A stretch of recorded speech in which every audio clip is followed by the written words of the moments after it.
Sunday special இன்னைக்கு காடையும், மீனும் தாங்க வாங்கிட்டு வந்திருந்தாங்க. நான் வந்து காடை கிளீன் பண்ணி எடுத்துட்டேன். இத வச்சு கபாப் பண்ண போறேன். வாங்க எப்படின்னு பார்க்கலாம். ஒரு முட்டைய உடைச்சு ஊத்திக்கங்க.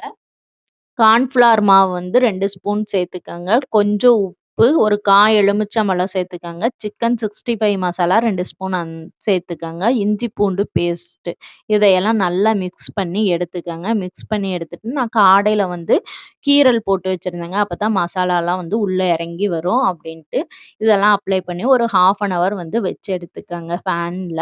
நல்லா வந்து ஊறி வரட்டுங்க. அதுக்கப்புறம் எண்ணெயில போட்டு பொரிச்சு எடுத்தீங்கன்னா, மசாலா ஒரு துளி பிரிஞ்சு வராதுங்க. திருப்பி போட்டு நல்லா ஃப்ரை பண்ணி எடுத்துக்கங்க. அப்பதான் வெந்து வரும் காடை.